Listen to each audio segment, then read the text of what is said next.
Rema hari ini, Amsal 13 ayat 20. Siapa bergaul dengan orang bijak menjadi bijak, tetapi siapa berteman dengan orang bebal menjadi malang.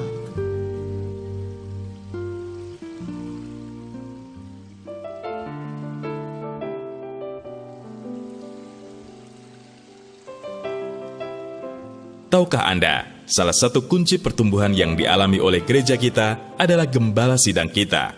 Beliau begitu senang belajar dari hamba Tuhan yang lebih maju dan berkembang secara pesat dalam bidangnya. Terlebih lagi, Pak Obadjat tidak hanya meneladani, tetapi juga selalu rindu untuk dapat menerima impartasi dari setiap mereka. Salah satunya dari Pastor I.E. Adeboye di Nigeria. Dari beliau kita belajar mengenai hal-hal sangat besar dan spektakuler yang bisa Tuhan kerjakan di tengah segala kemustahilan. Sementara itu, dari Pastor Yonggi Cho di Korea, kita belajar tentang kunci pertumbuhan yang pesat di gereja tersebut, dan masih banyak lagi. Faktor keberhasilan atas keputusan kita untuk menjadikan seseorang sebagai teladan kita sangat ditentukan oleh siapa yang kita teladani. Jika kita rindu memiliki keluarga bahagia, maka teladanilah orang-orang yang mempunyai kehidupan keluarga yang demikian.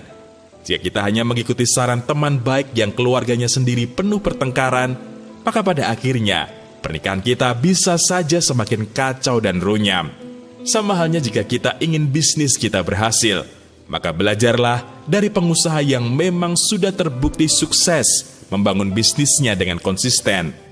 Melalui renungan hari ini kita belajar bahwa sangat penting bagi kita untuk lebih berhati-hati dalam meneladani orang lain. Mulai hari ini, kita perlu lebih selektif lagi dalam menentukan siapa yang akan kita jadikan teladan dalam menjalani hidup kita. Keputusan untuk mengikuti teladan orang lain hanya akan aman ketika kita meneladani orang yang takut akan Tuhan. Apakah setiap perbuatan dan perkataannya sesuai dengan firman Tuhan atau bertentangan? Apakah kehidupannya memancarkan kemuliaan Tuhan? Apakah buah-buah roh dapat kita lihat dan rasakan melalui kehidupannya? Tanpa pertimbangan yang betul, keputusan yang kita ambil karena mengikuti teladan yang salah akan membawa dampak yang buruk bagi hidup kita.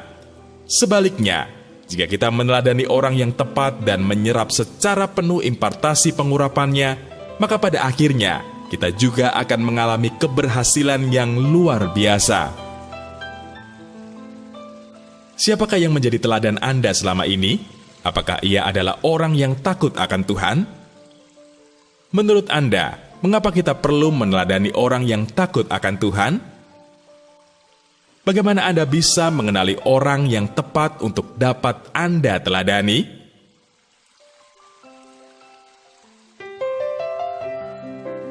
Bapa, kami bersyukur atas orang-orang yang Engkau tempatkan dalam hidup kami.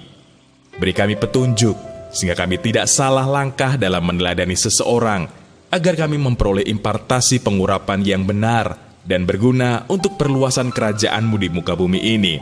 Di dalam nama Tuhan Yesus, kami berdoa. Amin. Keputusan yang mengikuti teladan orang lain hanya akan aman ketika kita meneladani orang yang takut akan Tuhan.